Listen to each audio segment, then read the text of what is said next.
समाचार प्लस के health segment सेहत प्लस में आपका स्वागत है। आपके साथ मैं हूं खुशबू राय। इस सेगमेंट में बात करेंगे हम आपके स्वास्थ्य को लेकर और आप स्वस्थ कैसे रहे इसके बारे में आपको ज़रूरी सलाह भी दी जाएगी हमारे स्पेशलिस्ट के थ्रू। आज इन्हीं में से एक स्पेशलिस्ट है डॉक्टर विकास कुमार, जो कि न्यूरो MCH रेसिडेंट है रिम्स के। इसके साथ ही प्रेसिडेंट भी है रिम्स जूनियर डॉक्टर एसोसिएशन के। डॉक्टर साहब, सबसे पहले तो आपका स्वागत है हमारे समाचार प्लस में। थैंक यू समाचार plus and all team. Sir, सबसे पहले मेरा आपसे क्वेश्चन ये रहेगा कि आप इस प्रोफेशन से कब से जुड़े हुए हैं? मैं पिछले 3 साल से न्यूरो सर्जरी डिपार्टमेंट में हूँ रिम्स में, और बाकायद वहाँ पे MCH रेसिडेंट काम कर रहा हूँ। सर, मेरा आपसे अगला क्वेश्चन ये रहेगा कि न्यूरो जो है वो डायरेक्टली जो है हमारे ब्रेन को डिनोट करता है। Neuro means brain. तो ब्रेन जो है या न्यूरो जो है हमारे बॉडी पार्ट के लिए कितना ज़्यादा इम्पॉर्टेंट है और ये जो इम्पॉर्टेंट रोल है वो कैसे प्ले करता है? देखिए, हमारे बॉडी में जितने भी बॉडी पार्ट्स हैं सबका एक अलग अलग महत्व है, लेकिन ब्रेन इसमें सबसे सुपीरियर माना जाता है। क्योंकि अब बाकी जितने भी बॉडी पार्ट्स हैं उनको कंट्रोल करता है। तभी आप देखते होंगे कि कभी अगर किसी का राइट ब्रेन में अगर कोई प्रॉब्लम आता है या राइट ब्रेन किसी तरीके से काम नहीं करता तो उसके लेफ़्ट बॉडी पार्ट्स काम नहीं करते हैं, या लेफ़्ट ब्रेन में किसी तरीके से दिक्कत आती है तो राइट बॉडी पार्ट्स काम नहीं करते हैं। तो आप समझ सकते हो कि एक सुप्रीम पावर है और एक कंट्रोल सेंटर जो हमारे पूरे बॉडी पार्ट्स का है वो हमारे ब्रेन के अंदर होता है। इसलिए यह बाकी सभी बॉडी पार्ट्स से हम ब्रेन जो है इम्पॉर्टेंट हो जाता है, उसको सबसे महत्वपूर्ण बना देता है, क्योंकि ब्रेन जो है वो कंट्रोल करता है हमारे बॉडी पार्ट। जी, एग्जैक्टली जी। सर, अभी आपने बताया कि ब्रेन जो हमारे बॉडी पार्ट को कंट्रोल करता है, और मैंने आपको इंट्रोड्यूस भी किया कि आप जो है वो रिम्स के न्यूरो सर्जन है। बेसिकली अगर लोगों की भाषा में बोले तो आप न्यूरो सर्जन है।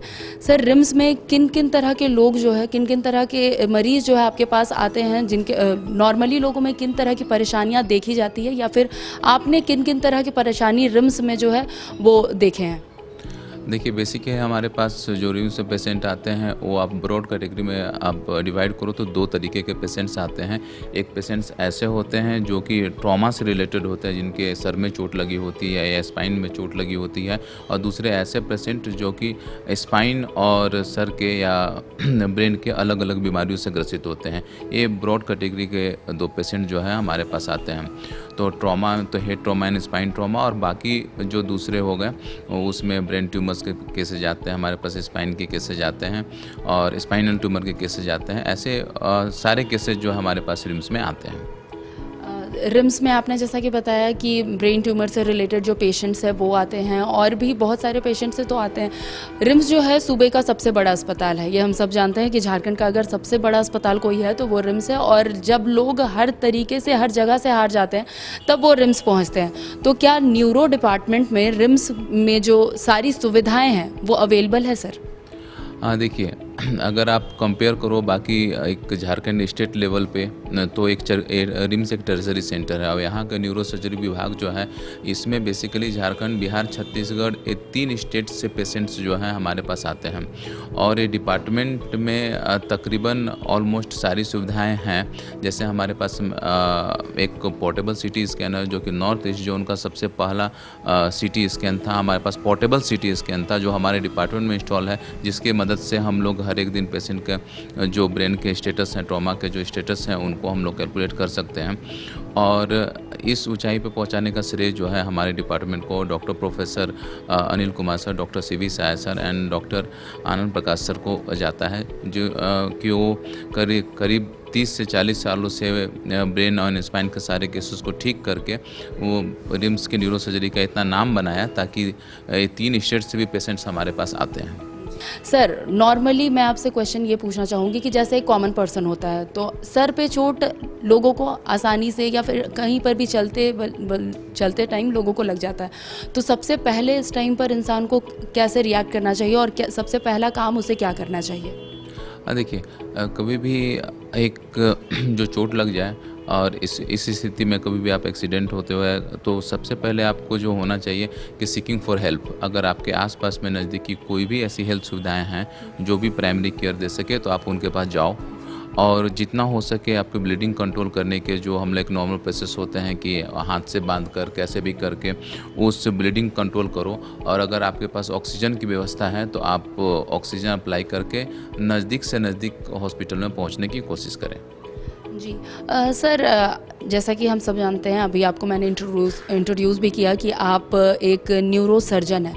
सर, सर्जिकल ट्रीटमेंट का क्या कोई स्टेज होता है? लाइक लोगों में ये भ्रम रहता है कि अरे इतना जल्दी इसका सर्जिकल ट्रीटमेंट कराना, या फिर थोड़ा सा वेट कर लेते हैं। तो ऐसा क्या कोई स्टेज होता है या फिर कोई एज होता है जिस पर हमें ट्रीट कराना चाहिए, या फिर किसी एक्सीडेंट से ही रिलेटेड अगर हम कुछ बात कर ले तो ट्रीटमेंट का वो स्टेज कब आता है जब आपको सर्जरी करना पड़ जाए?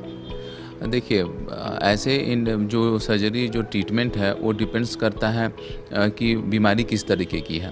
जैसे आप नॉर्मल भाषा में समझ जाओ कि अगर जैसे हमारे पास कोई केसेज आते हैं, जैसे एक ईडीएच आता है, एपिड्यूरल हेमेटोमा आता है, ऐसे में सर में चोट लगी है, एक्सीडेंट हुआ, एक्सीडेंट होने के बाद सर में चोट लगी और अंदर ब्लड क्लॉट जमा हो गया है, तो जम चुका है। तो ऐसे स्थिति में इमीडिएट तौर पे हमें उसे निकालना ही होता है। तो उसमें surgery is the primary option कि आप सर्जरी करोगे तो ही पेशेंट बचेगा, मतलब अगर वो क्राइटेरिया फुलफिल करता है तो ऐसी स्थिति में सर्जरी हमारी प्रायोरिटी हो जाती है। वहीं अगर दूसरे कोई क्रोनिक चीज़ें हैं, जैसे आप देखो कि स्पाइन्स की दिक्कत है हमारे पास, पेशेंट स्पाइन वाले पेशेंट्स हमारे पास आते हैं, पीआईवीडी के पेशेंट आते हैं, जिन्हें बैक पेन हो रहा है, सियाटिका के पेशेंट आते हैं हमारे पास। तो ऐसी स्थिति में हमें पर उन्हें मेडिसिन से ठीक करने की कोशिश करते हैं। Then surgery is the last option. तो एक इंडिकेशन होता है जो हमारे बुक्स में लिखी हुई है, जो प्रोटोकॉल हम लोग फॉलो करते हैं कि कब पेशेंट को मेडिसिन की ज़रूरत होती है और कब पेशेंट को सर्जरी। ऐसा नहीं कि हर एक केस में सर्जरी ज़रूरत है। अब ऐसा भी नहीं है कि हर एक जो केसेज हो मेडिसिन से ठीक हो जाए। जी सर, नॉर्मल और आखिरी क्वेश्चन मेरा कि लोगों को आम दिनचर्या में ऐसे कैसे खुद का लाइफस्टाइल रखना चाहिए कि उससे कोई ब्रेन का प्रॉब्लम ना हो या फिर कोई न्यूरो प्रॉब्लम से वो पीड़ित ना हो? नॉर्मली हमें कैसे रूटीन्स को जो है वो फॉलो करना चाहिए?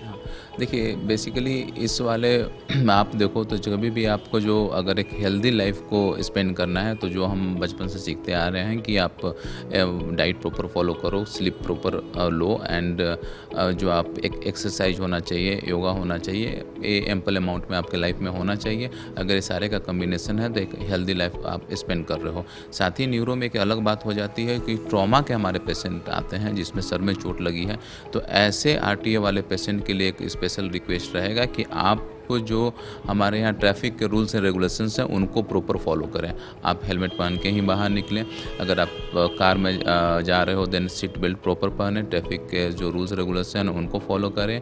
ड्रिंक एंड ड्राइव को मिक्स ना करें, क्योंकि हमारे में से अगर 10 पेशेंट आते हैं तो 10 में से 8 आरटीए के पेशेंट या 7 आरटीए के पेशेंट जो होते हैं अंडर इन्फ्लुएंस ऑफ अल्कोहल होते हैं।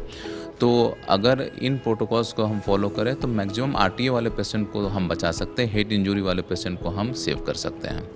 जी, तो ये थे हमारे साथ डॉक्टर विकास कुमार, जिन्होंने बताया कि आप नॉर्मल लाइफ में अपने ब्रेन को, खुद को कैसे सेफ रख सकते हैं, कैसे आपका दिनचर्या होना चाहिए, कैसे आपका रूटीन होना चाहिए जिससे आपका माइंड जो है वो हेल्दी रहे। इसके साथ ही उन्होंने आपको ट्रैफिक रूल से भी जागरूक किया। तो समाचार प्लस भी आपसे रिक्वेस्ट करता है कि ट्रैफिक रूल्स को फॉलो करें और ऐसे ही तमाम टिप्स और ऐसे ही सलाह को देखते रहने और जानते रहने के लिए हमारे चैनल को सब्सक्राइब ज़रूर करें।